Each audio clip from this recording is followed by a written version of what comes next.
Welcome to a new lecture. इस lecture में हम बात करने वाले हैं स्टैक मेमोरी क्या होती है, हीप मेमोरी क्या होती है, प्रोग्राम किस तरीके से इन मेमोरीज का यूज़ करता है। तो हम क्वेश्चन आंसर फॉर्मेट में इस पूरी की पूरी वीडियो को करने वाले हैं, जहां पर आप समझोगे कि स्टैक मेमोरी के अंदर किस तरीके से डेटा को रिप्रेजेंट किया जाता है या फिर हीप मेमोरी के अंदर डेटा को कैसे रिप्रेजेंट किया जाता है। तो सबसे पहले हम देखते हैं कि भाई स्टैक का मतलब क्या होता है, यानी कि अगर मैं स्टैक मेमोरी बोल रहा हूँ तो वहाँ पर मेमोरी की जो एलोकेशन होगी वो किस तरीके की होगी। जब मैं हीप मेमोरी बोलूँगा तो वहाँ पर जो मेमोरी की एलोकेशन होगी वो किस तरीके की होगी। तो हमारे पास जो मेमोरी एलोकेशन होता है वो दो तरीके का होता है। अगर स्टैक मेमोरी के अंदर एलोकेशन हो रहा है तो इसका मतलब है वो स्टैटिक हो रहा है, और स्टैटिक का मतलब क्या होता है ये हमको पता है। फिर भी अगर आपको नहीं पता तो मैं आपको बताऊंगा। हीप का मतलब होता है डायनेमिक मेमोरी एलोकेशन। अब देखो, जब भी हम प्रोग्राम को रन कराते हैं तो वो प्रोग्राम जो हमारा होता है स्टोरेज से निकल के रैम के अंदर आता है रन होने के लिए, और इसको हम बोलते हैं एग्जीक्यूशन। जब भी आपने किसी प्रोग्राम को लिखा होगा तो वहाँ पर दो चीज़ें होती है, एक होता है कंपाइल कराना उसको, और सेकंड चीज़ होती है एग्जीक्यूशन कराना। कंपाइल कराने का मतलब होता है कि जो आपका सोर्स कोड होता है वो सोर्स कोड आपका कन्वर्ट हो गया मशीन कोड में। अब जो मशीन कोड है वो रन होने के लिए लोड होगा हमारा मेमोरी के अंदर, और मेमोरी से यहाँ पर जो हमारा मतलब है डेट इज़ मेन मेमोरी। अब उसके क्या पार्ट्स होते हैं मेन मेमोरी के, लॉजिकली अगर हम देखें, और उसमें से स्टैक वाला पार्ट है वो कब यूज़ में आता है, हीप वाला पार्ट कब यूज़ में आता है, तो वो सारी चीज़ें हम देखेंगे। स्टैटिक का मतलब ये हो गया कि you can not change. Dynamic का मतलब है कि आप चेंज कर सकते हो चीज़ों को। कैसे, थोड़ा सा एग्जांपल से समझने की कोशिश करते हैं। अगर आप किसी कॉलेज में पढ़ते हो और वहाँ की जो वेबसाइट्स है, और या फिर किसी मैं कहता हूँ ट्यूटोरियल्स वाली बहुत सारी वेबसाइट्स अवेलेबल है, अगर वहाँ पर जाकर आप उनका कंटेंट देखोगे तो आप कह सकते हो कि ये मेरी वेबसाइट ना स्टैटिक है। स्टैटिक का मतलब है यू कैन नॉट चेंज, मतलब चीज़ें आपको चेंज होते हुए नहीं दिखाई दे रही। लेकिन डायनेमिक का मतलब होता है कि चीज़ें आपको चेंज होते हुए दिखाई दे रही है। इसकी बहुत सारी एप्लीकेशंस एग्जिस्ट करती हैं। मान लीजिए यूट्यूब है, यूट्यूब पे जैसे ही आप रिफ्रेश करने के लिए जाओगे वैसे ही आपको होम पेज के ऊपर कुछ नई वीडियोस दिखाई देने लग गए। ऐसे ही आप फेसबुक के ऊपर जाओगे, आपने रिफ्रेश करा, इंस्टाग्राम के ऊपर गए रिफ्रेश करा, तो यानी कि नई नई चीज़ें दिखाई दी। ये होता है डायनेमिक। डायनेमिक का मतलब है कि you can control the size, यानी कि आप ये चीज़ को कंट्रोल कर सकते हो कि भाई मेमोरी के अंदर क्या मैं बाद में साइज़ को बढ़ा सकता हूँ। मान लीजिए जैसे एरे के कंटेक्स में लेते हैं, अगर एरे का थोड़ा बहुत आइडिया है आपको तो हमें पता है कि एरे को हमने एक फिक्स साइज़ का एरे ले लिया, ठीक है। अब फिक्स साइज का एरे ले लिया तो उसको बढ़ाया नहीं जा सकता, लेकिन अगर मैं उसको डायनेमिकली मेमोरी एलोकेट कराऊं तो उस केस में क्या है कि उसके साइज को हम बढ़ा सकते हैं घटा सकते हैं। तो ये होता है हमारा डायनेमिक मेमोरी एलोकेशन। इन दोनों को ही हम डेप्थ में जाके देखने वाले हैं, लेकिन जब बात यहाँ पर मेमोरी की हो रही है, ये टर्म है ना यहाँ पर मेमोरी, तो इस मेमोरी से हमारा क्या मतलब है। क्या ये हमारी सेकेंडरी मेमोरी की बात हो रही है या फिर ये हमारी प्राइमरी मेमोरी की बात हो रही है। तो ये हमारी प्राइमरी मेमोरी की बात हो रही है, जो कि टेम्परेरी होती है, जिसको हम बोलते हैं मेन मेमोरी। तो सारा का सारा जो डिस्कशन हमारा होगा वो मेन मेमोरी के अराउंड ही होने वाला है। अब मेन मेमोरी होती क्या है, उससे पहले ये जो मेमोरी वर्ड है ना, ये मेमोरी टर्म को हम समझने वाले हैं कि भाई इसका क्या मतलब होता है। तो एक स्मॉलर स्केल पे देखेंगे, फिर एक बिगर स्केल पे देखेंगे कि भाई किस तरीके से डेटा जाके स्टोर होगा, क्या चीज़ें होंगी, ये सारा कुछ देखने वाले। इवन एक प्रोग्राम भी करेंगे, उस प्रोग्राम के अंदर लाइन बाय लाइन चीज़ें किस तरीके से मेमोरी में जा रही हैं, वो सारी की सारी चीज़ें आज इस लेक्चर में देखने वाले हैं। तो मैं मान लेता हूँ कि जो मेरी मेमोरी होती है, जैसे मेरे पास भी मेमोरी है ना, मेरे पास दिमाग है, तो इसके अंदर क्या होता है भाई, इसके अंदर कुछ चीज़ें स्टोर है ना। मुझे पता है कि भाई उस वाली दिवाली पे जब मैं छोटा था ना, दिवाली पे मैंने वो वाली मिठाई खाई थी, तो मेरे को चीज़ें याद है। मेरे को याद है कि यार मैं 6 क्लास में मेरा एक दोस्त हुआ करता था, यानी कि मेरी मेमोरी के अंदर वो डेटा स्टोर है। ऐसे ही हमारे पास एक मेमोरी होती है, तो इस मेमोरी को मैं मान लेता हूँ कि वो हमारी कुछ इस तरीके की दिखती है। तो ये मेरी मेमोरी हो गई, ठीक है। अब इसके अंदर मैं मान लेता हूँ भाई साहब मेरे पास कुछ बॉक्सेस है यहाँ पर, ठीक है। तो ये मेरे बॉक्सेस हो गए, और इन बॉक्सेस का एक पर्टिकुलर एड्रेस होता है। अब पर्टिकुलर एड्रेस होने से क्या मतलब है उस चीज़ को समझते हैं। देखो, आप अपने घर में बहुत सारी चीज़ें रखते हो, हर एक चीज़ का एक पर्टिकुलर एड्रेस होता है। आप स्कूल जाते हो, स्कूल का एक एड्रेस होता है। आप कॉलेज जाते हो, कॉलेज का एक एड्रेस होता है। आप ऑफिस जाते हो, ऑफिस का एक एड्रेस होता है। तो हम भी अगर कोई छोटे से छोटा डेटा भी स्टोर कराना होता है ना, या फिर कोई गाना स्टोर कराना होता है, ठीक है, ये सारी चीज़ें जब हम स्टोर कराते हैं तो वो एक पर्टिकुलर एड्रेस के ऊपर जाकर स्टोर होती है। तो हम उन एड्रेसेस की बात करते हैं। हालांकि वो एड्रेसेस हमको हेक्साडेसिमल फॉर्म में देखने को मिलते हैं, लेकिन हम अपने डिस्कशन में हेक्साडेसिमल को नहीं लेंगे। हम बहुत ही सिंपल चीज़ों को लेके चलने की कोशिश करेंगे। मान लीजिए ये मेरा बॉक्स जो है, इसका जो एड्रेस है डेट इज़ 0।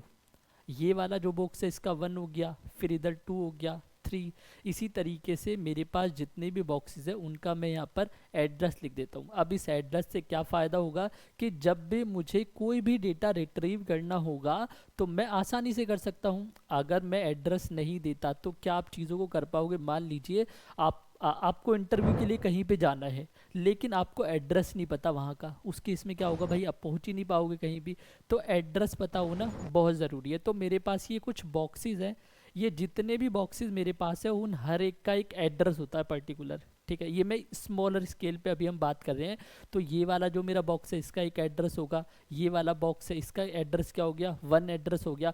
तो मान लीजिए मैंने इस वाले बॉक्स पे कुछ डेटा को स्टोर करा लिया, या मान लीजिए गाने को स्टोर करा लिया। तो यहाँ पर मान लीजिए मैंने लिखा 10। ये जो 10 लिखा हुआ है डेट इज़ अ वैल्यू, यानी कि इस पर्टिकुलर एड्रेस के ऊपर ये वैल्यू आकर स्टोर हो गई। और अब मैं, क्योंकि हेक्साडेसिमल में होता है एड्रेस, तो ह्यूमन के लिए हेक्साडेसिमल एड्रेस को याद करना काफ़ी डिफिकल्ट काम है। तो हम क्या करते हैं, हम इस वाले बॉक्स को एक नाम भी दे देते हैं, ठीक है। हमने बोला भाई बॉक्स तुम्हारा जो नाम है ना वो एक्स है तुम्हारा नाम, ठीक है। और तुम्हारे अंदर जो वैल्यू पड़ी हुई है वो क्या है, 10 पड़ी हुई है, और तुम्हारा एड्रेस ये पर्टिकुलर एड्रेस है। जैसे अगर मेरे घर की किचन में चीनी का डिब्बा रखा हुआ है तो उसका एक पर्टिकुलर एड्रेस है। पढ़ते हैं ना जब हम कहीं मैप में जाते हैं तो कोऑर्डिनेट सिस्टम होता है। कोऑर्डिनेट से एक्स का एक पर्टिकुलर कोऑर्डिनेट होगा, वाई का एक पर्टिकुलर कोऑर्डिनेट होगा। अगर मैं यहाँ पर बैठा हुआ हूँ तो मेरी पर्टिकुलर लोकेशन का एक एड्रेस होगा, एक्स वाई कोऑर्डिनेट। इसी तरीके से हर एक चीज़ का एड्रेस होता है। तो मेमोरी में भी इस तरीके से मेरे पास छोटे छोटे ब्लॉक्स बने होते हैं, उन ब्लॉक का एक एड्रेस होता है। उस एड्रेस के ऊपर पर्टिकुलर चीज़ें जाके काम करती है। तो ये हो गया एक स्मॉलर पिक्चर। अब अगर इसी पिक्चर को मैं बड़ा करूँ, बिगर स्टेज पे अगर इसी पिक्चर को देखे, अभी हम जस्ट मेमोरी की बात कर रहे हैं। तो मान लीजिए मैं यहाँ पर मेमोरी का एक छोटा सा सेगमेंट ले लेता हूँ। सेगमेंट का मैं आपको मतलब बताता हूँ कि जैसे आप कोई भी मोबाइल ख़रीदने के लिए जाते हो या फिर आप कंप्यूटर ख़रीदने के लिए जाते हो तो आपको ये चीज़ पता होगी कि रैम आती है। अब जो रैम होती है ना वो आपकी अलग अलग साइजेस में दिखाई देती है। मतलब मान लीजिए किसी मोबाइल के अंदर 6 GB की रैम है, किसी मोबाइल के अंदर 8 GB की रैम है। लेकिन हम क्या करते हैं, हम सेगमेंट्स के अंदर उसको बांट देते हैं, ठीक है। हम बोलते हैं कि भाई जनरली जो देखा गया है वो देखा गया है कि 64 KB का हमारे पास एक सेगमेंट होता है। एक सेगमेंट का मतलब है कि मेमोरी जो हमारी है 4 GB की, उसको हमने बहुत सारे सेगमेंट्स के अंदर तोड़ दिया है। जैसे मान लीजिए मेरे पास अगर फ़ोन के अंदर 4 GB की रैम है या फिर 6 GB की रैम है मेरे कंप्यूटर के अंदर, तो मैंने इस GB को KBs में तोड़ दिया है, ठीक है। अब हमको पता है कि भाई 1 GB के अंदर 1024 MB होते हैं, 1 MB के अंदर मेरे 1024 KB होते हैं, 1 KB के अंदर मेरे 1024 बाइट्स होते हैं, ऐसे पता है मेरे को। तो मुझे पता है 1 MB के अंदर मेरे क्या होंगे, 1024 KB होंगे। इसका मतलब क्या है, 1024 किलोबाइट्स होंगे। अब ये किलोबाइट्स जो होते हैं इसमें से 64 किलोबाइट्स जो है वो उससे मिलके बनता है मेरा एक सेगमेंट। अब ये सेगमेंट्स बनाए क्यों जाते हैं, ये सेगमेंट्स बनाने के पीछे एक ही रीज़न है कि भाई मेमोरी को मैनेज किया जा सके। हम वही करते हैं ना, जैसे मान लीजिए कि अगर मुझे घर में कुछ चीज़ों को रखना है तो मैं क्या करूँगा भाई, हम घर में देखते हैं ना अलमीरा, ऐसे छोटी छोटी बॉक्सेस बनवा लेते हैं ताकि मैनेज हो सके चीज़ें। अगर ऐसे पर्टिकुलर एक बड़ा सा अलमारी बना ले तो उसमें तो चीज़ें मैनेज होगी नहीं। तो इसी तरीके से जो हमारे पास बड़ी मेमोरी होती है उसको हम डिस्ट्रीब्यूट कर देते हैं सेगमेंट्स के अंदर, और जो एक सेगमेंट का साइज़ होता है वो होता है 64 KB। अब 64 KB का मतलब है, अब हमको ये तो पता है भाई कि जो हमारा डेटा है वो तो बाइट की फॉर्म में जाके स्टोर होता है। बाइट की फॉर्म का मतलब है कि 8 बिट्स होते हैं 1 बाइट के अंदर। तो अगर मुझे 10 नंबर मेमोरी के अंदर स्टोर कराना है तो जो स्मॉलेस्ट यूनिट होगी बाइट, वो उसमें जाके स्टोर होने वाला है। जैसे मान लीजिए मेरे पास ये हो गया, ठीक है, 10 है मेरे पास, एक 10 एक नंबर हो गया, इसका जो बाइनरी फॉर्म होगी वो होगी 1010। और यहाँ पर 1 बाइट के अंदर मेरे पास होंगे 8 बिट्स, तो इसको बना लेते हैं 4 5 6 एंड 7, ठीक है। तो मेरा जो नंबर है वो यहाँ पर आकर स्टोर हो गया 1010, ये हो गया लीस्ट सिग्निफिकेंट बिट ये वाली। और ये वाली सबसे आगे वाली मेरे पास होगी मोस्ट सिग्निफिकेंट बिट, जिसके अंदर हमारा साइन आके स्टोर होगा। साइन का मतलब है कि भाई 10 प्लस का है या माइनस का है, वो यहाँ पर आकर स्टोर होता है। इसको हम बोलते हैं MSB, मोस्ट सिग्निफिकेंट बिट, और इसको हम बोलते हैं LSB, लीस्ट सिग्निफिकेंट बिट। तो अब मेरे को समझ आता है कि भाई ये जो KB की हम बात कर रहे हैं ना, हम बात कर रहे हैं ये मेरे पास एक पर्टिकुलर जो बॉक्स दिया गया है इसके अंदर कितना डेटा स्टोर हो सकता है, यानी कि 1 KB का डेटा इसके अंदर स्टोर हो जाएगा, ठीक है। अब हमको पता है कि अब 1 KB का मतलब क्या हो गया, 1 KB हो गया, ठीक है। अब हमको पता है कि भाई 1 KB का मतलब ये हो गया, तो 1 KB के अंदर कितने बाइट्स होते हैं, 1 KB के अंदर हमारे होते हैं 1024 बाइट्स, समझ रहे हो। तो अगर इसको मैं और सिंपल करूँ तो हम ये कह सकते हैं किलो बाइट की जगह हमने बोला कि ये बाइट है, ठीक है। ये किलो बाइट को रिप्रेजेंट नहीं कर रहा है, ये बाइट को रिप्रेजेंट कर रहा है, ताकि हमको समझने में और आसानी हो जाएगी। पहले पहले इसको किलो बाइट में ही समझते हैं, फिर समझने की कोशिश करते हैं, ठीक है। अब मैंने माना कि ये जो मेरे पास मेमोरी है ये मेरा एक सेगमेंट है, यानी कि ये मेरा 1 सेगमेंट हो गया, और 1 सेगमेंट मेरा जो हो गया वो कितना होगा, वो मेरा होगा 64 KB का। 64 KB को अगर मैं मल्टीप्लाई करूँ 1024 से, क्योंकि मुझे पता है ना कि 1 KB में 1024 बाइट्स होते हैं, तो ये मेरे पास जो नंबर निकल के आएगा ये आएगा 65536। तो यानी कि मुझे पता चला कि मेरे 1 सेगमेंट के अंदर कितनी लोकेशंस मेरे पास है। तो ये टोटल 65536 लोकेशंस मेरे पास होती है। इसको जैसे हमने इसको लिखा है ना, ऐसे ही हम इसको लिखेंगे कि ये वाला बॉक्स है, ये हो गया लोकेशन नंबर 0, ये वाला बॉक्स हो गया लोकेशन नंबर 1, ये वाला बॉक्स हो गया लोकेशन नंबर 2, ये वाला बॉक्स हो गया लोकेशन नंबर 3, ऐसे 4 5 6 7 8 9 10 करते करते लास्ट में जब हम यहाँ पर पहुँचेंगे तो ये वाला जो बॉक्स होगा इसका लोकेशन नंबर होगा 65536, 65536। अब ये मैंने आपको बताया एक सेगमेंट के बारे में। ऐसे ही अगर आप मल्टीपल सेगमेंट्स को जोड़ दोगे तो फिर आपकी जो ये मेमोरी आती है ना, 4 GB की मेमोरी या 8 GB की रैम है, ये इस तरीके से बनता है। तो वो कुछ इस तरीके से रिप्रेजेंट होता है, जहाँ पर हर एक बॉक्स का एक पर्टिकुलर एड्रेस होता है, एक लोकेशन होती है, ठीक है। जैसे इसका क्या है 65536 है, तो हमको ये पता चला। अब मैं आपको इसलिए कह रहा था कि अगर हम इसको 1 बाइट कर लेते हैं, ठीक है, तो 1 बाइट से फ़ायदा ये होगा कि जैसे एक सेकंड में इसको यहाँ से रफ कर देता हूँ, ठीक है, और मैं यहाँ पे आके लिख देता हूँ कि ये मेरा हो गया 1 बाइट। 1 बाइट से हमको ये फ़ायदा हुआ कि हमको पता है कि भाई इंटीजर जो हमारा होता है वो 4 बाइट की मेमोरी एलोकेशन लेता है, ठीक है, या फिर हमारा जो फ्लोट हो गया वो 4 बाइट मेमोरी एलोकेशन लेता है।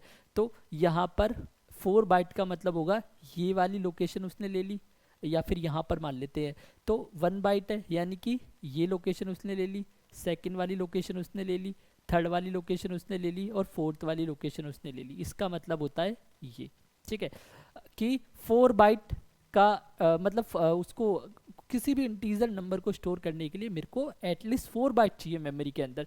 तो वो 4 बाइट जो मिलेंगे उसको वो इस तरीके से मिलेंगे, 1 बाइट, ये 1 बाइट हो गया, ये सेकंड बाइट हो गई, ये थर्ड बाइट हो गई, फोर्थ बाइट हो गया। अब हो सकता है कि ये जो 10 है ये मेरा 4 बॉक्सेस के अंदर आ जाए, यानी कि 4 बिट्स के अंदर ही आ जाए, लेकिन बाकी के जो बॉक्सेस होंगे वो हमको इसलिए लेने पड़ते हैं कि भाई हो सकता है ना कि आपका नंबर बड़ा हो, तो आपको ये सोच समझ के डिसीजन लेने पड़ते हैं एज अ प्रोग्रामर कि अगर मेरा नंबर छोटा है तो वहाँ पर मैं इंटीजर टाइप के डेटा का यूज़ ना करूँ, उसकी जगह पे मैं क्या करूँ, जैसे हमारे पास बाकी के होते हैं ना, शॉर्ट एक डेटा टाइप होता है जो कि 1 बाइट लेता है मेमोरी के अंदर, तो वो हमको दिमाग के अंदर रखनी है चीज़, वरना क्या होगा कि आप ये जो बाकी की बिट्स है ना इनको वेस्ट कर दोगे।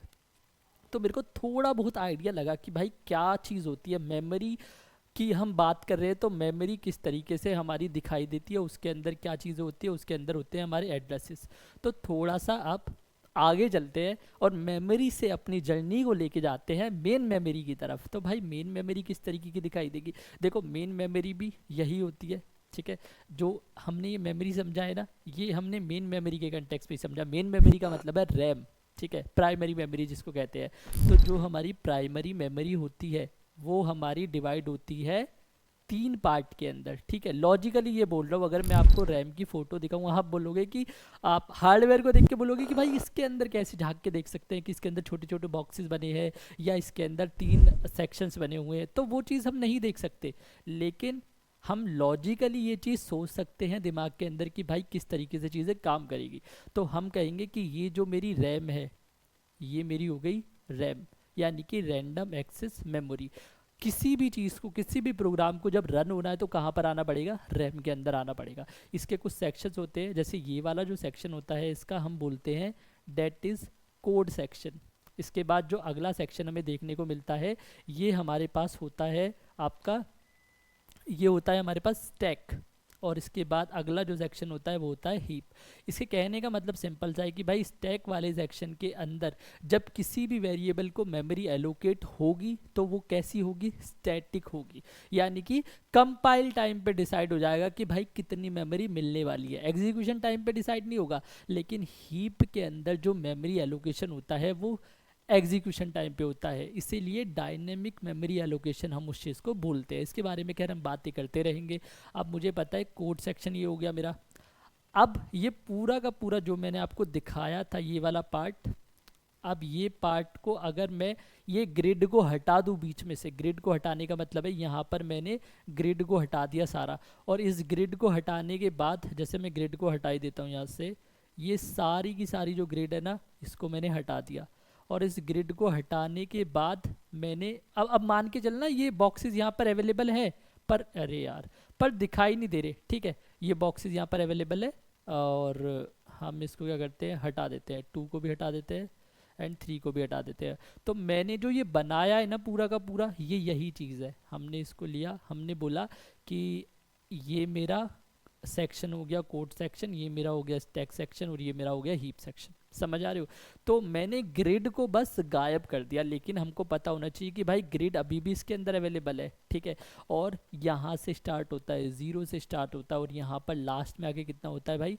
65,536, ठीक है। तो यहाँ पर वो ग्रिड अवेलेबल है, उसके अंदर बॉक्सेस बने हुए हैं, हर एक बॉक्स का एक लोकेशन है, एक एड्रेस है, ये हमको समझना है। और उस एड्रेस में कहाँ पर क्या चीज़ आकर स्टोर होगी वो अभी हम देखने ही वाले हैं। तो इतनी चीज़ें हमको समझ आती है। अब हम जब कोई प्रोग्राम लिखते हैं तो उस प्रोग्राम में किस तरीके से लाइन बाय लाइन वो रन होता है, जो भी इंस्ट्रक्शंस होती है वो किस तरीके से आके लोड होती है, वो सारी चीज़ें हम अभी समझने वाले हैं। तो मान के चलिए यहाँ पर जैसे मैं एक छोटा सा प्रोग्राम लिख लेता हूँ। मैंने बोला यहाँ पर हम खाली मेन फंक्शन लिखने वाले हैं, हम बाकी की चीज़ें नहीं लिखेंगे। हमने यहाँ पर लिखा इंटीजर मेन, और इसके अंदर हम 3 वेरिएबल्स को ले लेते हैं। हमने बोला एक हमारे पास x वेरिएबल है जिसके अंदर हमने 10 वैल्यू को स्टोर करा दिया, एक मेरे पास y है जिसके अंदर 20 को स्टोर करा दिया, एक मेरे पास z है जिसके अंदर मैंने 30 को स्टोर करा दिया। ये 3 चीज़ें मैंने स्टोर करा दी, बस ये मेरा क्या हो गया? मेन फंक्शन हो गया। और मैंने इस वाले प्रोग्राम को किसी नाम से सेव कर दिया। मान लीजिए मैंने बोला इस प्रोग्राम का हमारा जो नाम है डेट इज़ सम, और मैंने डॉट CPP लगा दिया। CPP का मतलब क्या हो गया, या सी लैंग्वेज का मतलब क्या हो गया? यहाँ पर मैं इस तरीके से भी कर सकता हूँ, सम डॉट सी। इसका मतलब हो गया डॉट सी से मेरे को पता चला कि ये जो मेरा कोड लिखा हुआ है वो सी लैंग्वेज में लिखा हुआ है, और ये वाला जो मेरा कोड लिखा हुआ है वो मेरा C++ लैंग्वेज में लिखा हुआ है। अगर डॉट जावा लगा होता तो मेरे को पता चलता है कि भाई ये जावा में लिखा हुआ है। तो this is called the extension, ठीक है। आप बाकी जगह पे ऐसे एक्सटेंशन देखते हो, जैसे .mp3 होता है तो गाने के लिए हो गया, .mp4 हो गया तो वीडियोज़ के लिए हो गया, ताकि सॉफ्टवेयर को एटलीस्ट पता चले कि भाई किस तरीके की फ़ाइल है, किस टाइप की फ़ाइल है। अगर आप, मैं कहता हूँ कि आपकी .jpg वाली फ़ाइल है, उसको स्पॉटिफाई में चलाने की कोशिश करना, स्पॉटिफाई मना कर देगा, बोलेगा कि भाई क्या लेके आ रहे हो मेरे पास, मेरा तो जो चीज़ें मैं एग्जीक्यूट कराता हूँ वो तो अलग है, वो तो .mp3 वाली है, तुम्हारा फॉर्मेट ही गलत है। तो अगर हम ये वाले फॉर्मेट को लेके जाएं किसके पास, हम लेके गए उसको कंप्यूटर के पास यानी कि रैम के पास। हमने बोला ये जो चीज़ें हैं ना, देखो x के अंदर 10 है, y के अंदर 20 है, z के अंदर 30 है, एक काम करो इनको मेमोरी एलोकेट करा दो। वो बोलेगा पागल वागल हो क्या भाई, मुझे नहीं समझ आ रहा ये डॉट सीपीपी वाली चीज़। तो हम बोलेंगे भी क्या करें फिर, वो बोलेगा डॉट ई वाली लेके आओ। फिर हम सोचेंगे यार डॉट ई वाली कहाँ से लेके आए। तो हम इसके सबसे अच्छे दोस्त, कंप्यूटर का जो सबसे अच्छा दोस्त होता है डेट इज़ कंपाइलर, हम कंपाइलर के पास जाते हैं। हम कंपाइलर को बोलते हैं कि कंपाइलर भाई साहब एक काम करो, ये सम डॉट सी वाला जो कोड है ना आप इसको रख लो और इसको कन्वर्ट करके दे दो मशीन कोड में। तो वो हमको मशीन कोड में कन्वर्ट करके दे देता है सम डॉट ई। ठीक है, ये हो गया एग्जीक्यूटेबल फाइल जो कि समझ आएगी डायरेक्टली मेरे सीपीयू को। ठीक है, अब इसके अंदर क्या होगा, इसके अंदर हमारा कोड होगा मशीन कोड। ये हमारी पहली वाली लाइन है, इस पहली वाली लाइन के इक्विवेलेंट मेरे पास 1010101 ऐसे करके एक कोड होगा। हाइपोथेटिकली मैं कोई भी नंबर लिख रहा हूँ मशीन कोड में। अभी ये सेकंड वाली कर्ली ब्रेसेस लगी हुई है, इसके इक्विवेलेंट मेरे पास कोई नंबर होगा। ठीक है, और इसके बाद ये वाली अगली लाइन है, इसके इक्विवेलेंट मेरे पास कोई नंबर होगा।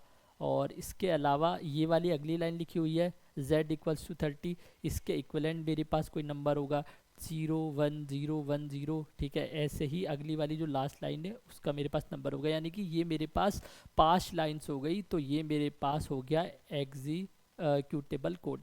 अब मेमोरी के अंदर जो मेरा प्रोग्राम आकर लोड होता है वो मेरा होता है ये वाला। ठीक है, सम डॉट ई वाला, यानी कि मेरे पास एक स्टोरेज है, स्टोरेज के अंदर मेरे पास 2 फाइल है यहाँ पर।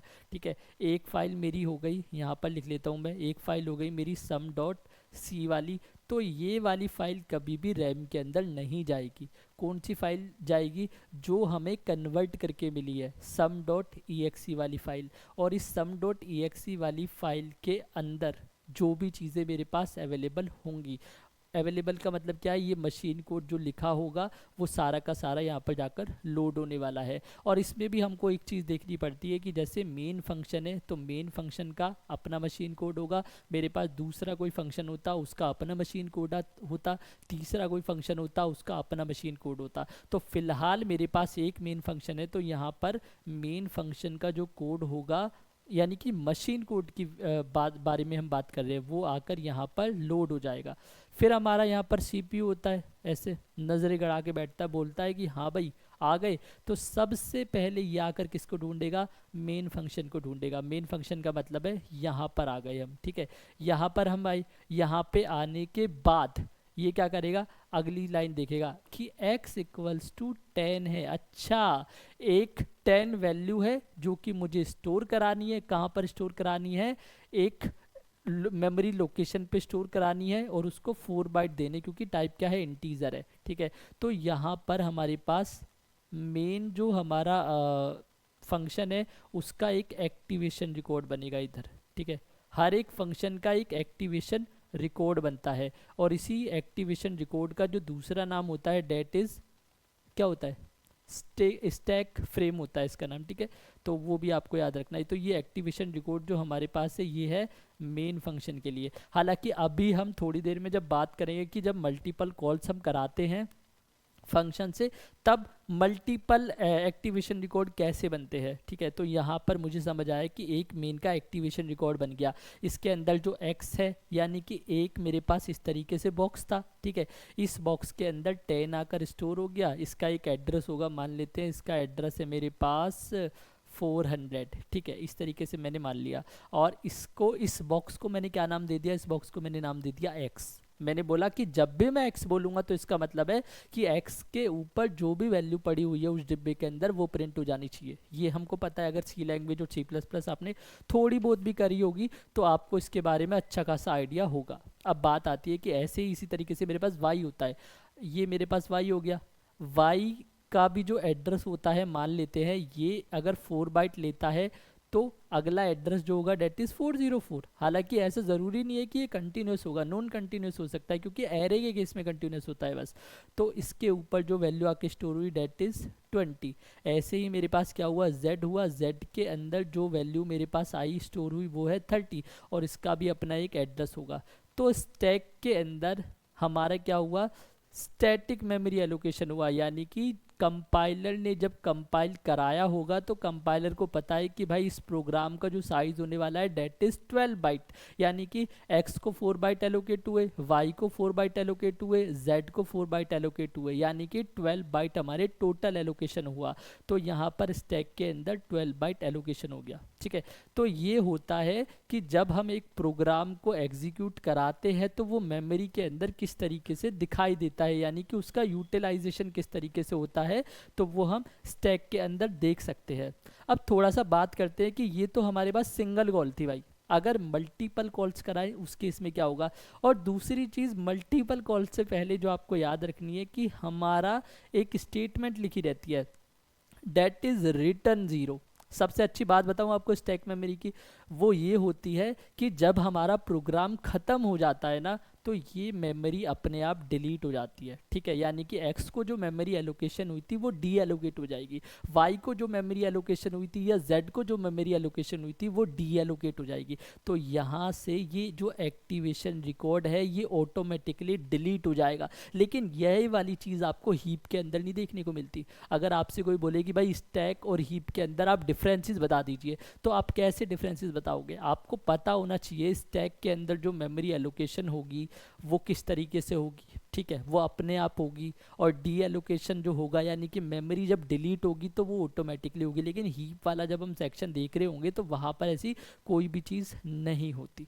आगे थोड़ा सा बात करते हैं अब कि भाई ये तो हमने देखा कि एक फंक्शन था हमारे पास, तो एक फंक्शन का एक एक्टिवेशन रिकॉर्ड बन गया। लेकिन अगर मेरे पास मल्टीपल फंक्शंस होते तो उस केस में हम क्या करते, उस केस को हम देखते हैं, ठीक है। हम यहाँ पर मल्टीपल फंक्शंस को बनाते हैं, 3 से 4 फंक्शंस को बनाते हैं, कॉल कराते हैं और फिर देखते हैं कि भाई मेमोरी के अंदर वो चीज़ें कैसे दिखने वाली है।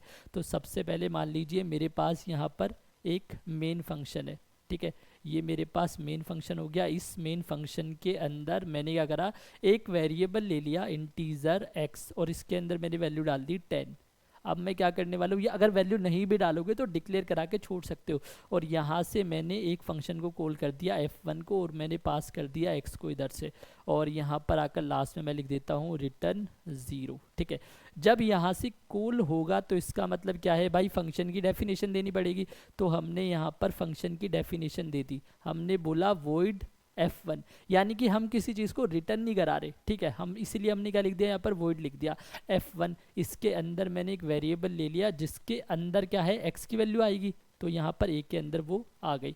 उसके बाद हम क्या करने वाले हैं भाई, यहाँ से हम कॉल करने वाले हैं किसको, f2 को कॉल करने वाले हैं। लेकिन f2 को कॉल करने से पहले हमने यहाँ पर बोला कि एक वेरिएबल मेरा हो गया इंटीजर z, और मैंने यहाँ से f2 को कॉल कर दिया। जब मैंने f2 को कॉल करा तो मैंने z को पास कर दिया भाई, ठीक है। अब z को पास करेंगे तो z के अंदर कोई वैल्यू है ही नहीं, तो हम z को भी थोड़ा सा इनिशियलाइज करा लेते हैं, ठीक है, ताकि हमको समझने में ज़्यादा आसानी हो। तो z के अंदर मैंने वैल्यू डाल दी, यहाँ पर मैंने बोला 20 है भाई आपके अंदर, ठीक है, और z को मैंने यहाँ से पास कर दिया, ठीक है।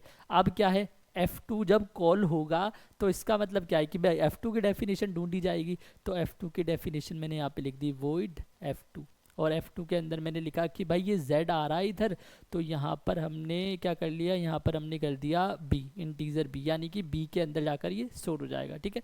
फंक्शन के बारे में आपको थोड़ा बहुत आइडिया होगा, नहीं होगा तो आगे वाले अपकमिंग लेक्चर्स के अंदर हम करने ही वाले हैं चीज़ों को अच्छे से। तो यहाँ पर हमने क्या करा, इतना ही करते हैं सिंपल, ठीक है। f2 ले लिया और इसके अंदर फिर हमने f3 को कॉल करा दिया, ठीक है। और f3 को कॉल जब हम करा रहे हैं तो अब हम कुछ चीज़ पास ही नहीं कर रहे, ठीक है। f3 की डेफिनेशन यहाँ पे लिखी होगी, हमने लिखा वॉइड f3, और इसके अंदर भी हमने कुछ चीज़ रिसीव नहीं करी फॉर्मल पैरामीटर के अंदर, क्योंकि हम कुछ आर्ग्यूमेंट दे ही नहीं रहे। और उसके अंदर जाकर हमने लिखा कि इंटीजर, यहाँ पर n1 लिख दिया हमने, n1 के अंदर हमने 50 को असाइन करा दिया, बस, ठीक है।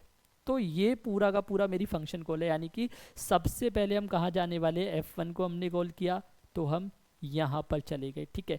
यानी कि कंट्रोल जो होगा वो f1 के पास चला गया, उसके बाद लाइन बाय लाइन चीज़ें रन हुई, कंट्रोल किसके पास गया, f2 के पास गया, यानी कि कंट्रोल यहाँ पर चला गया। फिर उसके बाद क्या हुआ, सारी चीज़ें हुई, कंट्रोल कहाँ पे आ गया, f3 के पास आ गया। अब f3 जब पूरा हो जाएगा तो वापस कंट्रोल किसके पास चला गया, F2 के पास चला जाएगा। F2 जब पूरा कंप्लीट हो जाएगा तो कंट्रोल वापस कहाँ पे चला जाएगा, F1 के पास चला जाएगा। जब F1 पूरा हो जाएगा एग्जीक्यूट, यानी कि उसका जो भी लॉजिक हमने लगाया है, फिर वापस से कंट्रोल कहाँ पर चला जाएगा, मेरा मेन वाले फंक्शन के पास चला जाएगा जहाँ से कॉल हुई थी। अब देखते हैं कि ये पूरी की पूरी चीज़ को, ये जो कोड हमारा लिखा हुआ है, ये किस तरीके से बनेगा, यानी कि इसकी मेमोरी रिप्रेजेंटेशन देखते हैं कि रैम के अंदर ये किस तरीके से मेमोरी को एलोकेट करेगा और बाकी सारी चीज़ें होंगी। तो मैं यहाँ पर अपनी मेमोरी बना लेता हूँ और इसको हम डिवाइड कर देते हैं सेक्शंस में, ठीक है। ये मेरा क्या हो गया, ये मेरा हो गया कोड सेक्शन। इसके बाद अगला जो सेक्शन मेरे को देखने को मिलता है डेट इज स्टैक। स्टैक को थोड़ा सा बड़ा बना लेते हैं इस बार, क्योंकि यहाँ पर मेरे पास मल्टीपल फंक्शंस है, तो मल्टीपल फंक्शन के स्टैक फ्रेम बनेंगे या एक्टिवेशन रिकॉर्ड बनेंगे। इधर आके मैं लिख देता हूँ भाई, ये हो गया आपका हीप वाला सेक्शन, ठीक है। हीप वाले सेक्शन को भी हम समझने वाले हैं। अब मुझे बताइए कि भाई मेरे पास कितने फंक्शंस है। मेरे पास एक मेन फंक्शन हो गया, एक मेरे पास F1 फंक्शन हो गया, एक F2 हो गया, F3 फंक्शन हो गया, यानी कि टोटल मेरे पास 4 फंक्शंस है। 4 फंक्शन का मतलब है मेरे पास 4 सेक्शंस है। इन 4 सेक्शंस का अपना अपना एक मशीन कोड होगा। तो ये मशीन कोड आकर यहाँ पर लोड हो जाएगा। सबसे पहले हमने मान ला मेन वाला फंक्शन है, उसका यहाँ पर कोड आके, मशीन कोड आके लोड हुआ। उसके बाद F1 है, F1 का यहाँ पे मशीन कोड हुआ, F2 का मशीन कोड हुआ, यहाँ पर F3 का मशीन कोड हुआ। क्योंकि हमको पता है रैम के अंदर, मेन मेमोरी के अंदर जो कोड एग्जीक्यूट होने के लिए आता है, डेट इज़ वो हमारा कौन सा कोड होता है, डेट इज मशीन कोड। तो यहाँ हमारा CPU बैठा है भाई, CPU यहाँ पर गया, ये सारी की सारी क्या चीज़ है भाई, ये सारी की सारी इंस्ट्रक्शंस लिखी हुई है मेरी। और मुझे पता है कि इंस्ट्रक्शंस रन बाय रन, मतलब लाइन बाय लाइन रन होती है, लाइन बाय लाइन एग्जीक्यूट होती है।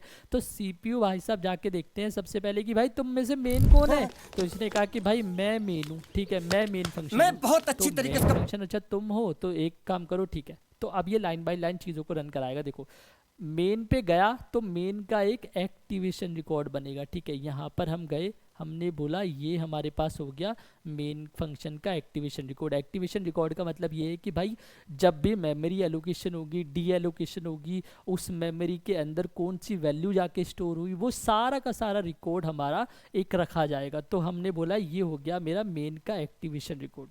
इस मेन के एक्टिवेशन रिकॉर्ड के अंदर जब पहली लाइन को आके यहाँ पे देखा गया तो क्या है, यहाँ पे है भाई कि एक x मतलब एक वैल्यू है 10, उसको जाके स्टोर करा दो। तो हमारे पास ऐसे बहुत सारे बॉक्स थे, हमने देखे थे, इसके अंदर हमने वैल्यू को स्टोर करा दिया 10, और हमने बोला कि इस बॉक्स को हमने नाम दे दिया x, और इसकी एक मेमोरी एलोकेशन, मतलब एक लोकेशन होगी, उसका एड्रेस हम मान लेते हैं 400। तो ये हमको समझ आया। उसके बाद हम कहाँ पर गए, उसके बाद हम गए इस वाली लाइन के ऊपर। इस वाली लाइन में क्या लिखा हुआ है, इस वाली लाइन में लिखा हुआ है कि भाई F1 को कॉल करना है, और साथ में आपको क्या सेंड करना है, यहाँ से 10 वैल्यू को पास करना है। तो F1 पे आने का मतलब हुआ कि भाई F1 का एक्टिवेशन रिकॉर्ड बनेगा, ठीक है। F1 का यहाँ पर एक्टिवेशन रिकॉर्ड बना लेते हैं अपन। इधर मैंने लिखा F1, और F1 का एक एक्टिवेशन रिकॉर्ड बन गया इधर, ठीक है। इस एक्टिवेशन रिकॉर्ड के अंदर क्या चीज़ें होंगी भाई, इस एक्टिवेशन रिकॉर्ड के अंदर मेरे पास क्या जा रहा है, x जा रहा है, ठीक है। अब ये x को मेमोरी यहाँ पर एलोकेट नहीं होगी, हम यहाँ पर गए जहाँ पर डेफिनेशन लिखी हुई है। डेफिनेशन में हमने जाके देखा, अच्छा इंटीजर a लिखा हुआ है। इंटीजर a का मतलब क्या है, इंटीजर a का मतलब है, सिंपल सी चीज़ है कि भाई तुम्हारे a को, क्योंकि डिक्लेरेशन हो रहा है, जहाँ पर डिक्लेरेशन हो रहा है वहाँ पर मेमोरी एलोकेशन होता है। तो यहाँ पर हमको a को मेमोरी एलोकेट हो गई इधर जाके, ठीक है। a को मेमोरी एलोकेट हुई, ए के अंदर क्या चीज़ आएगी, ए के अंदर आएगा ये 10। तो यहाँ पर भी क्या स्टोर हो गया, 10 स्टोर हो गया। इसका एड्रेस मैं मान लेता हूँ 404। ये मेरा क्या हो गया, F1 हो गया मेरा। उसके बाद यहाँ पर एक और वेरिएबल है मेरा, ये भी डिक्लेरेशन हो रही है। तो यहाँ पर क्या हो गया, इसको मेमोरी एलोकेट हुई 4 बाइट। इसका हम मान लेते हैं क्या एड्रेस होगा, 408 होगा। और इसके अंदर क्या वैल्यू पड़ी हुई है अपने पास, 20 पड़ा हुआ है, तो इसके अंदर अपन डाल देते हैं 20। उसके बाद फंक्शन नंबर 2 को कॉल हो रहा है, यानी कि इसका भी एक एक्टिवेशन रिकॉर्ड बनेगा। तो वो बन गया यहाँ पर, ये मेरा हो गया F2, ठीक है। F2 का एक्टिवेशन रिकॉर्ड बना, हम क्या पास कर रहे हैं, Z पास कर रहे हैं, यानी कि 20 पास कर रहे हैं। लेकिन पास करते टाइम मेमोरी एलोकेट नहीं होती, डिक्लेरेशन टाइप पे मेमोरी एलोकेट होती है। हम यहाँ पर पूछे, हमने क्या देखा, इंटीजर b लिखा हुआ है, यानी कि b को मेमोरी एलोकेट होगी, ठीक है, और इसका एड्रेस हम मान लेते हैं 412 है, और हमने क्या पास किया, z पास किया, यानी कि 20 पास किया, तो यहाँ पर क्या है 20 आ गया हमारा, ठीक है। उसके बाद हमने क्या करा, फंक्शन 3 को कॉल करा। फंक्शन 3 को कॉल करने का मतलब है फंक्शन 3 का एक एक्टिवेशन रिकॉर्ड बनेगा, यहाँ पर फंक्शन 3 का एक एक्टिवेशन रिकॉर्ड बना। उसके बाद हमने जाके देखा है कि इसके अंदर एक वेरिएबल है n1, n1 को मेमोरी यहाँ पर मिली, और n1 को मेमोरी क्या मिली भाई, 50 मिला इसको, ठीक है। तो हम यहाँ पर लिख देते हैं 50, और इसका एड्रेस मैं मान लेता हूँ, इसका एड्रेस है 460। अब आप एक चीज़ नोट करोगे कि यहाँ पर मैंने 404 मिला, उसके बाद 408 लिखा। ये इसलिए लिखा क्योंकि भाई एक जो इंटीजर वेरिएबल है ना, वो मेरा 4 बाइट की मेमोरी लेता है, इसलिए मैं आपको दिखा रहा हूँ। हालांकि मैंने जो एलोकेशन दिखाई है वो आपको दिखाई है कि कंटिन्यूस दिखाई है कि 400 हो गया, 404 हो गया, 408, ज़रूरी नहीं है कि ये ऐसे ही हो। और ये जितने भी एड्रेसेस मैंने लिखे हैं ये सारे के सारे आपके हेक्साडेसिमल फॉर्म में होते हैं। तो इतनी चीज़ें मेरे को समझ आती है। अब देखो F3 ने अपना काम पूरा करा, जैसे ही F3 ने अपना काम पूरा करा तो भाई कंट्रोल वापस किसके पास जाएगा, F2 के पास जाएगा। F2 के पास जब कंट्रोल वापस जाएगा ना, तो इसका मतलब है कि इसका जो एक्टिवेशन रिकॉर्ड होगा वो अपने आप ऑटोमेटिकली डिलीट हो जाएगा। फिर F3 का मतलब F2 का काम पूरा हुआ तो F2 का जो एक्टिवेशन रिकॉर्ड होगा वो ऑटोमेटिकली डिलीट हो जाएगा। कंट्रोल वापस किसके पास गया, F1 के पास। F1 पूरा हुआ यहाँ पे तो एक्टिवेशन रिकॉर्ड वापस डिलीट हो जाएगा, ठीक है। उसके बाद हम मेन फंक्शन पे गए। मेन फंक्शन में जो भी चीज़ें लिखी हुई हैं यहाँ पर क्या है, रिटर्न जीरो। रिटर्न जीरो का मतलब है कि आपका प्रोग्राम सक्सेसफुली एग्जीक्यूट हो चुका है। अब इसका भी जो एक्टिवेशन रिकॉर्ड होगा वो डिलीट हो गया, यानी कि यहाँ पर स्टैक के अंदर आपको जो मेमोरी एलोकेट होती है वो जब डी एलोकेट होगी, वो जब डिलीट होगी, तो आपको करने की ज़रूरत नहीं है, वो अपने आप ऑटोमेटिकली डिलीट हो जाएगी। तो स्टैक के अंदर हमने देखा कि जो हमारी मेमोरी एलोकेट होती है वो किस तरीके से होती है, किस तरीके से उसका रिप्रेजेंटेशन होता है। तो ये पूरा का पूरा क्या है, स्टैक का हमारे पास एक सारी चीज़ें लिखी हुई थी, और हमने समझा कि भाई एक्टिवेशन रिकॉर्ड क्या होता है या हमारे पास स्टैक फ्रेम क्या होता है, ठीक है। ये हमको थोड़ा बहुत समझ आया, ठीक है। और हमने इस वाले प्रोग्राम से ये भी समझा कि अगर मेरे पास मल्टीपल प्रोग्राम्स हो उस केस में मेरी चीज़ें कैसे चलने वाली है, ठीक है। तो स्टैक हमको ऑलमोस्ट समझ आ गया। स्टैक का मतलब ये भी होता है कि भाई कंपाइल टाइम पे चीज़ें हो रही है, यानी कि स्टैटिकली मेमोरी एलोकेट हो रही है तो वो कंपाइल टाइम पे होगी। जब हम हीप की बात करेंगे तो हम हीप के अंदर पॉइंटर का कॉन्सेप्ट भी आ जाता है। जैसे ताले की एक चाबी होती है ना, तो हीप वाला जो सेक्शन होता है ना, हमारी मेमोरी होती है, उसको खोलने का, उसको यूज़ करने का जो चाबी होती है वो हमारे पास होता है पॉइंटर। तो इस चीज़ को हम देखने वाले हैं। हीप का अगर बेसिक मतलब देखा जाए तो भाई होता है कि ऑर्गेनाइज चीज़ है, ठीक है। अभी हम प्रोग्रामिंग में नहीं जा रहे, लेकिन हीप का जो एक जनरल मतलब समझने की कोशिश करते हैं वो होता है ऑर्गेनाइज चीज़ें। मतलब ये होता है कि मान लीजिए जैसे मेरे घर में मैं एक आलसी किस्म का बंदा हूँ, तो मैं कपड़ों को ऐसे फेंक देता हूँ अलमीरा के अंदर, ठीक है।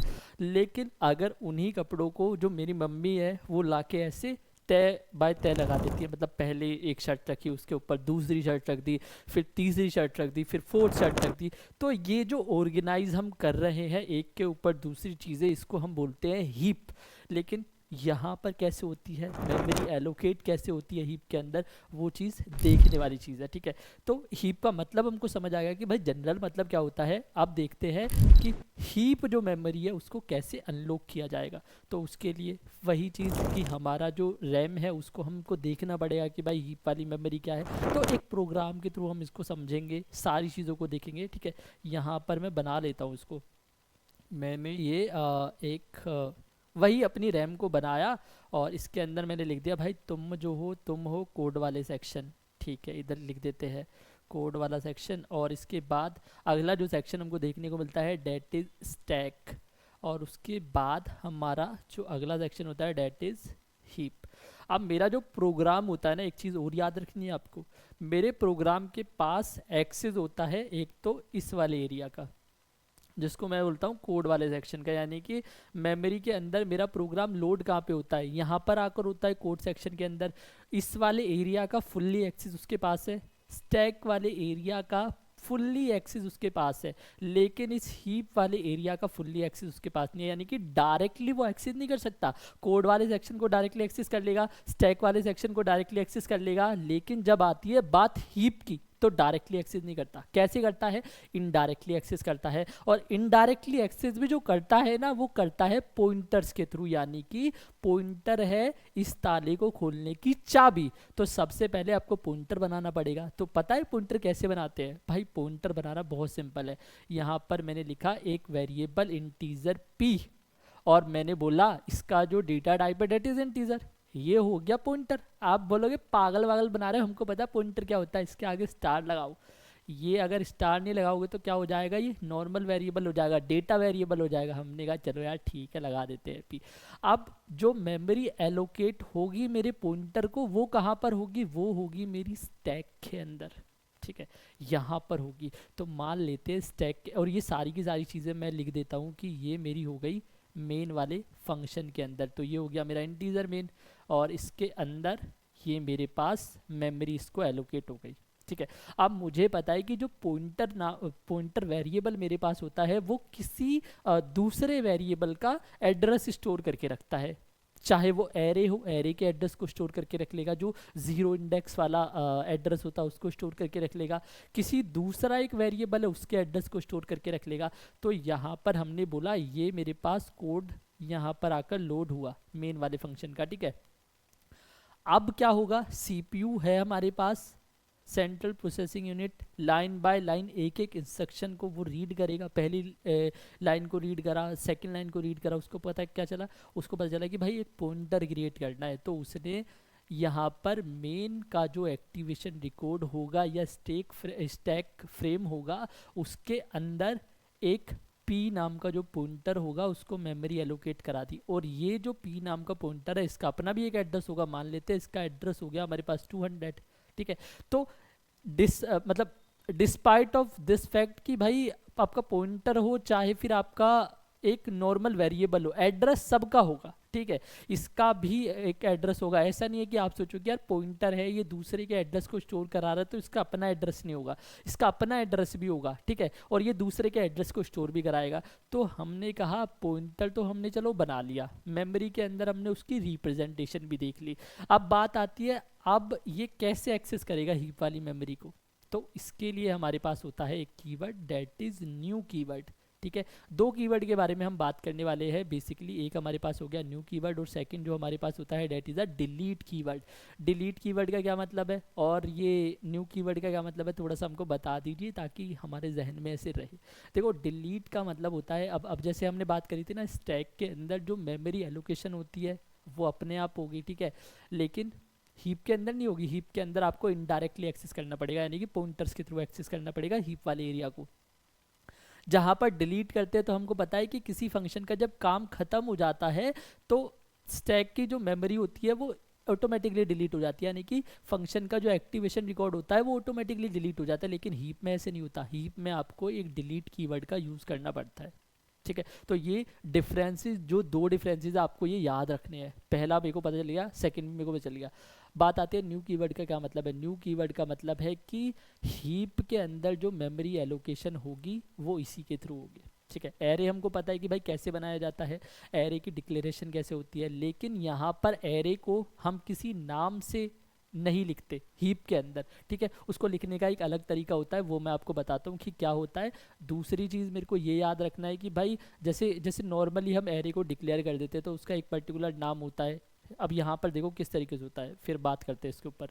तो मैंने यहाँ पे क्या लिखा, मैंने न्यू कीवर्ड का यूज़ किया और मैंने बोला कि मुझे क्या चाहिए, मुझे चाहिए इंटीजर टाइप का एरे हो मेरे पास, ठीक है, जिसका साइज हो 5।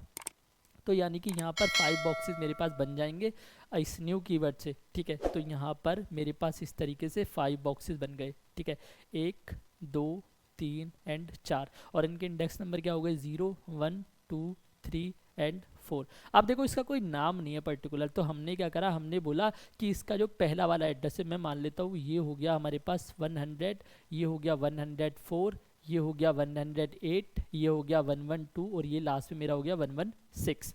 तो ये जो 100 वाला एड्रेस होता है ना, इंडेक्स वाला एड्रेस, उसको मैं असाइन करा दूंगा। यानी कि जब मैं इस वाली पूरी लाइन को असाइन करा देता हूँ एक पॉइंटर नाम के वेरिएबल के अंदर, तो इसका मतलब है अब p के अंदर जो एड्रेस आके स्टोर हो गया वो हो गया 100, और अब मेरा p इसको इस तरीके से पॉइंट आउट करने लगेगा। हम मान लेते हैं इसके अंदर हमारी कुछ वैल्यूज़ भी रखी हुई है, 4 रखा हुआ है, 6 रखा हुआ है, 8 रखा हुआ है, 10 रखा हुआ है एंड 12 रखा हुआ है।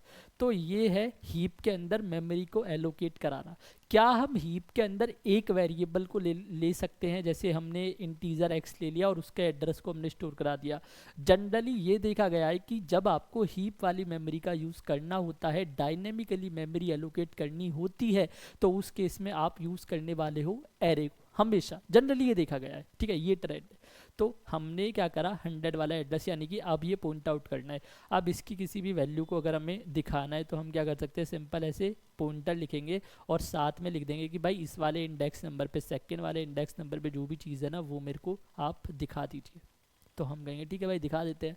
तो ये हमारा क्या हो गया कि भाई ये इसको हमने प्रिंट करा के दिखा दिया, ठीक है। ये वाली चीज़ को हम थोड़ा सा प्रैक्टिकली भी देखने वाले हैं। अभी हमने मेमोरी की टर्म्स में समझा, रैम की टर्म्स में समझा कि भाई किस तरीके से रैम के अंदर चीज़ें हमारी दिखाई देगी। और ये जो न्यू कीवर्ड है ना, इसकी हेल्प से हम क्या करते हैं कि भाई डायनेमिकली मेमोरी एलोकेट हुई है ये, ठीक है। यहाँ पर हार्ड कोडेड वैल्यू हालांकि हम नहीं लिखते, हम n लिखते हैं या फिर कोई वेरिएबल लिखते हैं ताकि डायनेमिकली चेंज हो सके। जो यूज़र एक नंबर देगा उसके अकॉर्डिंग हमारा एरे का जो साइज़ हो वो हो। आगे जाके आप क्या कर सकते हो भाई, जैसे इसमें इसमें डायनेमिकली का कॉन्सेप्ट क्या है, देखो अभी मेरा एरे का साइज़ क्या है, अभी 5 है। आपने कहा कि मेरे को तो बड़ा एरे चाहिए, तो आपने क्या करा, यहीं पे मैं यहाँ पे लिख देता हूँ, ठीक है, यहाँ पे जगह नहीं है। तो आपने क्या करा, आपने एक और एरे बना लिया बड़े साइज़ का, आपने लिखा न्यू इंट और यहाँ पर आपने लिखा 10, यानी कि एक मेरा एरे और बन जाएगा यहाँ पर। और मैंने यहाँ पर क्या लिखा, 1 2 3 4 5 6 7 8 9, ठीक है। इसके इंडेक्सेस हो गए 0 1 2 3 4 5 6 7 8 एंड 9। तो हमको क्या समझ आया कि भाई अब पॉइंटर हमारा इसको पॉइंट आउट कर रहा है, तो हमने पॉइंटर को क्या बोला कि पॉइंटर आप इसको पॉइंट आउट मत करो। मैंने लिखा p इक्वल्स टू, ये मतलब इसके आगे लगा देते हैं p इक्वल्स टू, यानी कि अब जो मेरा पॉइंटर p होगा वो यहाँ से हट करके इसको पॉइंट आउट करने लगेगा, ठीक है। लेकिन इसको पॉइंट आउट करने से पहले हमको इसको डिलीट भी करना पड़ेगा। अगर डिलीट नहीं करते तो यहाँ पर एक प्रॉब्लम आ जाती है जिसको हम बोलते हैं मेमोरी लीक प्रॉब्लम, ठीक है। मेमोरी लीक का मतलब होता है कि अब मान लीजिए जैसे पास मेरे पास जैसे मेमोरी है, जैसे इसको समझने की कोशिश करते हैं थोड़ा सा, कि आपके पास स्टोरेज है, ठीक है। आपके पास जो स्टोरेज है उसके अंदर ऐसे ही गाने भरे हुए हैं बहुत सारे। अब आप उनको सुनते नहीं हो, अगर आप उसको डिलीट नहीं करोगे और अगर आप किसी नए गाने को डाउनलोड करने की कोशिश करोगे तो वहाँ पर क्या होगा कि भाई आपको दिखाई देगा कि यार मेरी मेमोरी तो फुल दिखा रहा है। अब मेमोरी फुल के लिए आपको क्या करना पड़ेगा, चीज़ें डिलीट करनी पड़ेगी। हीप के अंदर डिलीशन अपने आप नहीं होता, डिलीट कीवर्ड का यूज़ करना पड़ता है। तो इसको पूरे को हम समझते हैं पहले, चलो पहले समझ ही लेते हैं, उसके बाद हम इसको करने की कोशिश करेंगे, ठीक है। तो हमने क्या बोला, डिलीट जो हमारा है, डिलीट क्या करेगा, डिलीट करके दे देगा, ठीक है। अब जैसे यही वाला जो एग्जांपल था, इस वाले एग्जांपल में क्या हुआ, जब हमने पॉइंटर को इसको पॉइंट आउट कराया, यानी कि दूसरे एरे को पॉइंट आउट कराया, इसको डायनेमिकली बोलते हैं। पहली बात तो पहली लाइन आपने ये लिखी, ठीक है। उसके बाद मेरे एरे का साइज़ क्या था, 5 था, आपने कहा एरे के साइज़ को बढ़ा दो, तो यानी कि हमने एरे के साइज़ को बढ़ा दिया। तो ये होता है डायनेमिकली, यानी कि लेकिन अगर सेम चीज़ आप ये करने की कोशिश करोगे ना कि मान लीजिए आपका एरे का साइज़ है 5, स्टैक अगर मैं स्टैक की बात करूँ, वहाँ पर अगर आप साइज़ बढ़ाने की कोशिश करोगे नहीं बढ़ेगा, लेकिन हीप के अंदर वो बढ़ जाता है। तो यही डायनेमिक चीज़, इसी को बोला जाता है कि डायनेमिकली हमने मेमोरी एलोकेट करा दी, यानी कि रन टाइम पे मेमोरी एलोकेट करा दी। इसका प्रोग्राम करते हैं, चीज़ों को समझने की थोड़ा कोशिश करते हैं। चलते हैं ऑनलाइन कंपाइलर के ऊपर और यहाँ पर हम गए और हमने यहाँ पर बोला ऑनलाइन C++ कंपाइलर, ठीक है। ये हमारे पास कंपाइलर आ गया। अब थोड़ा चीज़ों को देखते हैं भाई। इसको हमने ओपन किया और यहाँ पर हमने बोला कि जो हमको पता है, ठीक है। अब अगर आप इसको C लैंग्वेज में करना चाहो आप इसको C लैंग्वेज में कर सकते हो, आप इसको C++ में करना चाहो आप C++ में कर सकते हो, ठीक है। इधर मैंने लिखा यूजिंग नेम स्पेस std, ठीक है। अगर आप सी प्लस प्लस सी लैंग्वेज में करोगे तो वहाँ पर एक फंक्शन आपको देखने को मिलता है, that is a malloc function. Malloc function से हम डायनेमिकली मेमोरी को एलोकेट कराते हैं, लेकिन सी प्लस प्लस के अंदर हमारे पास न्यू कीवर्ड होता है जिसकी हेल्प से हम मेमोरी को एलोकेट कराते हैं। तो यहाँ पर मेरे को पता लगा, ठीक है भाई आगे देखते हैं क्या है। सबसे पहले मुझे बनाना पड़ेगा एक पॉइंटर, तो मैंने क्या करा भाई, यहाँ पर मैंने पॉइंटर बना लिया इंटीजर स्टार पीटीआर। ठीक है, आप कुछ भी नाम रख सकते हो, जैसे मैंने पीटीआर रख दिया, आप पी रख देना। उसके बाद क्या करना है, उसके बाद मुझे एक एरे क्रिएट करना है। मैंने यहाँ पे बोला न्यू इंट ऑफ साइज 5, इसका एक एरे क्रिएट हो जाए और इसको मैं कहाँ पर असाइन करा दूँ, पीटीआर को असाइन करा दूँ भाई। ठीक है, तो ये कुछ इस तरीके से आपका बन जाएगा, जैसे यहाँ पर हमने लिखा है ना न्यू इंट 5, इससे इस तरीके से एरे बन गया। और पी के अंदर असाइन कराने का मतलब हो गया कि पी अब इसको पॉइंट आउट करने लगेगा। तो हम वापस गए।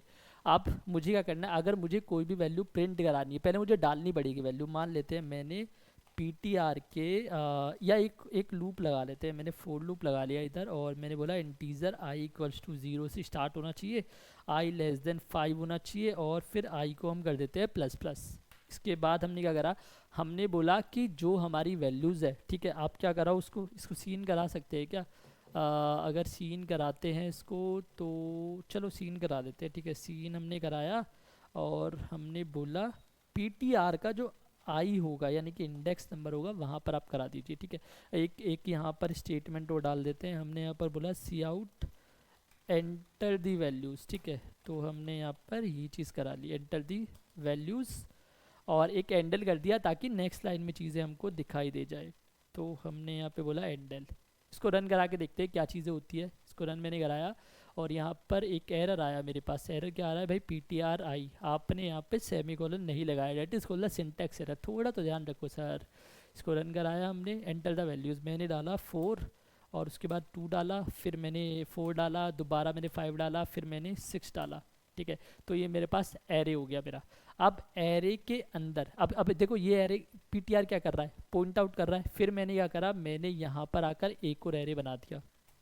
मैंने बोला न्यू इंट ऑफ साइज 10, और उसके बाद मैंने यहाँ पर क्या किया, मैंने यहाँ पर आकर पीटीआर को ही इसको एलोकेट करा दिया। ठीक है, तो अब देखो इसको चला के देखते हैं कि चलता है कि नहीं चलता। ठीक है, इसको रन कराएंगे, कोई दिक्कत नहीं आनी चाहिए। आई थिंक देखो इंटर द वैल्यूज लिखा रहा है, पहले ये लाइन चल जाएगी फिर ये लाइन चल जाएगी। अब वो वापस चलते हैं तो इसको थोड़ा सा इस तरीके से देखना पड़ेगा कि अब जो मेरा पीटीआर है वो पीटीआर किसको पॉइंट आउट कर रहा है, वो कर रहा है यहाँ पर पॉइंट आउट। ठीक है, जैसे इसके अंदर कुछ वैल्यूज डालते हैं।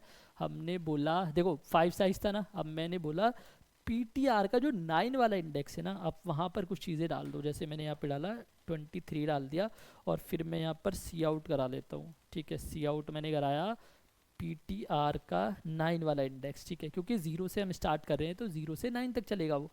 हमने यहाँ पे 9 लिखा। ठीक है, अब हम चलते हैं यहाँ पर और हमने किया रन।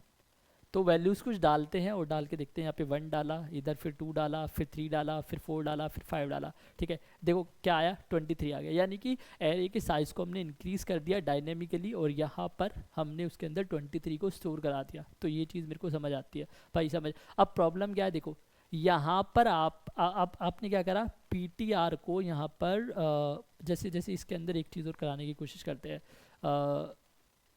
पर ये फिर अलग हो जाएगा ना। ठीक है, इसको समझाता हूँ मैं आपको। देखो आपने पीटीआर को पॉइंट कराया यहाँ पर, तो अब ये जो मेरे पास एरे है ना, ये पड़ा हुआ है ऐसे ही मेमोरी के अंदर, ऐसे ही पड़ा हुआ है। ठीक है, कोई इसको पॉइंट आउट नहीं कर रहा, कुछ नहीं कर रहा।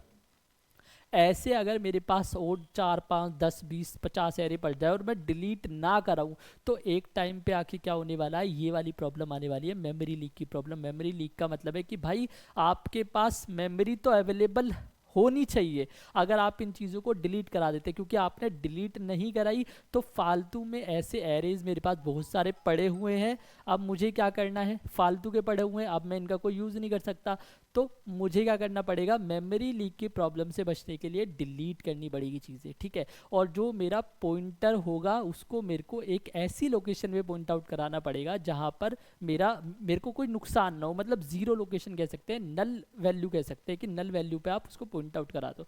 तो इसके लिए हमारे पास 2 चीज़ें होती हैं, वो मैं आपको बताता हूँ। इधर चलते हैं हम थोड़ा, और हमने क्या बोला, हमारे पास जो डिलीट कीवर्ड होता है, आपने क्या बोला, मेरे पास जो एक एरे पड़ा हुआ है पहले, उसको डिलीट कर दो, ठीक है।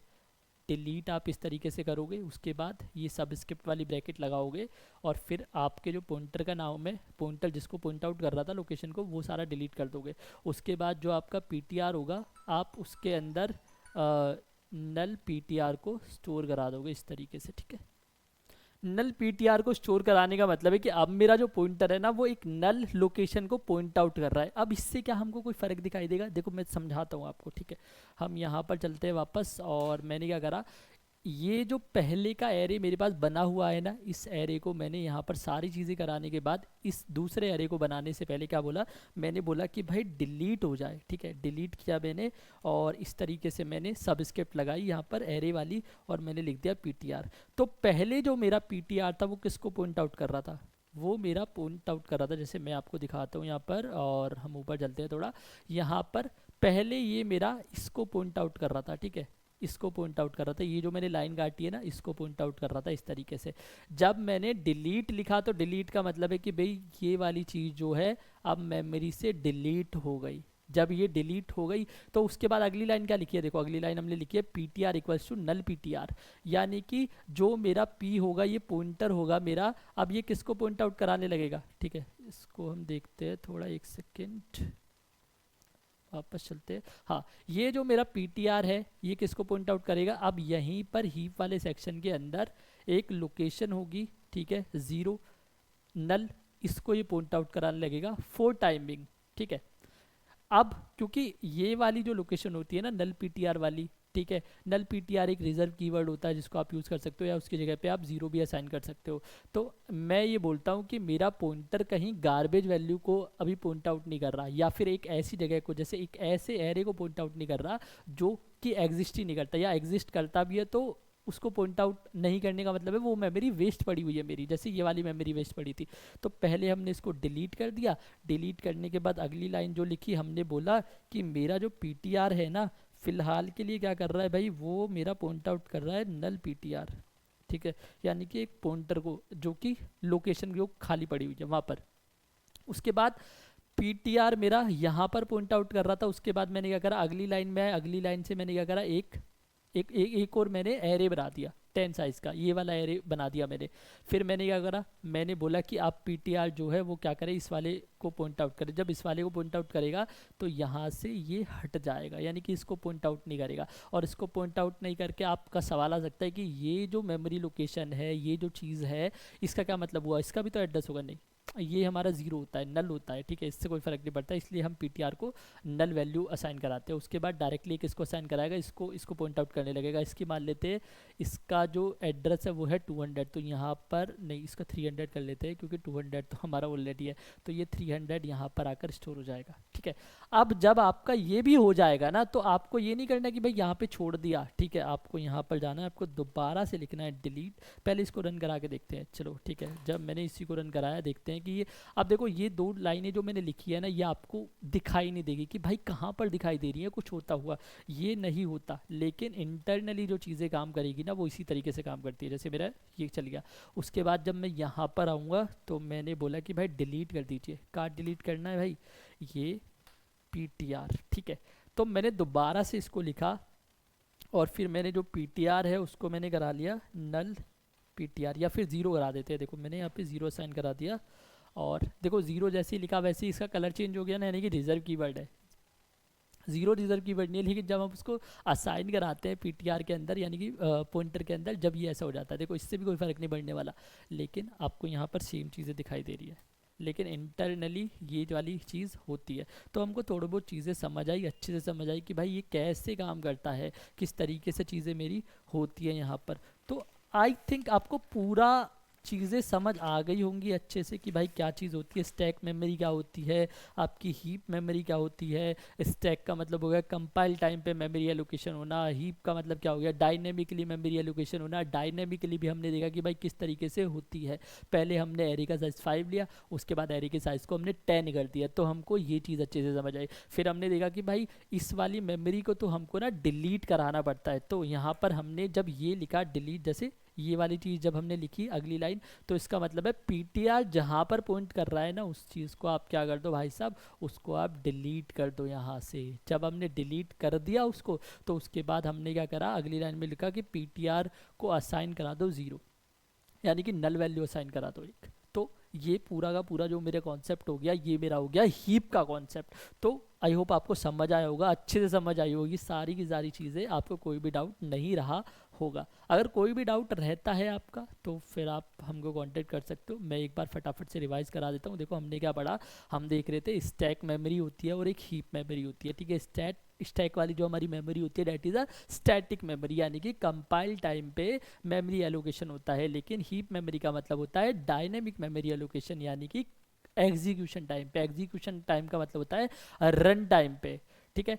फिर हमने बात करी कि यार ये मेमोरी जो वर्ड है, इस मेमोरी का क्या मतलब है। मेमोरी हमने देखा कि भाई जो भी मेमोरी होगी लॉजिकली उसके अंदर एड्रेसेस होती है, वो छोटे छोटे बॉक्सेस के अंदर होती है, ठीक है। हर एक बॉक्स का एक एड्रेस होता है। तो हमने छोटा सा एक सेगमेंट लेके समझा कि भाई अगर आपकी जो रैम है वो 4 GB की है, 6 GB की है, 8 GB की है, डेट इज़ ओके। लेकिन उसका जो छोटा वाला सेगमेंट होता है डेट इज़ 64 KB।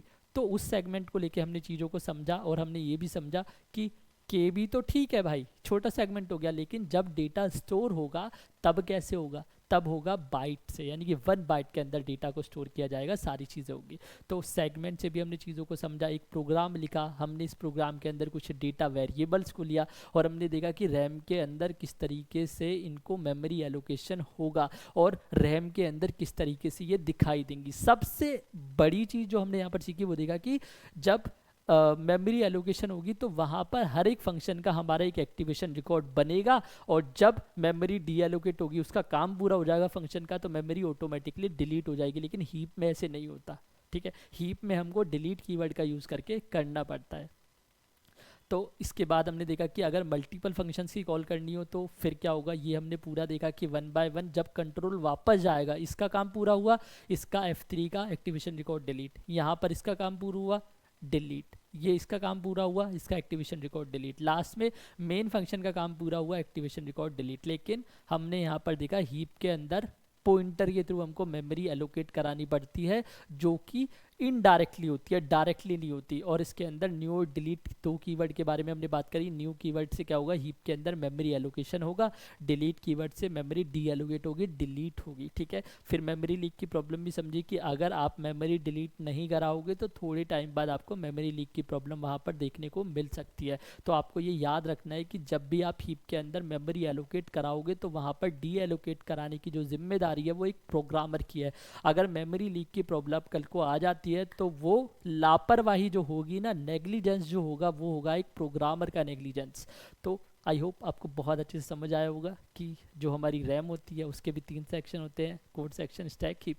इसी तरीके से आपको बना के देखनी चाहिए। जब भी आप किसी प्रोग्राम को, अगर आप सीखने वाली स्टेज में हो ना, तो आप रैम को इस तरीके से बनाओ, आप देखो कि किस तरीके से मेमोरी एलोकेशन हो रहा है, ठीक है। डीबगिंग की एक्सरसाइज भी होती है एक, आप डीबगिंग से करके देख सकते हो कहाँ पर कितनी वैल्यू आई, क्या वैल्यू नहीं आई, सारी चीज़ें, ठीक है। आई होप आपको ये वीडियो काफ़ी अच्छी लगी होगी। अगर आपको ये वीडियो हमारी पसंद आती है तो प्लीज़ अपने दोस्तों के साथ शेयर कर दो यार, उनको भी थोड़ा सा फ़ायदा हो जाए। इस वीडियो को लाइक कर दो, कमेंट करके हमको बताइए कि कैसी लगी आपको। बस इस वीडियो में इतना ही। एक अगली वीडियो में मिलेंगे एक नए टॉपिक के साथ। मैं आपसे मिलता हूँ अगली वीडियो में एक नए टॉपिक के साथ। तब तक के लिए गुड बाय।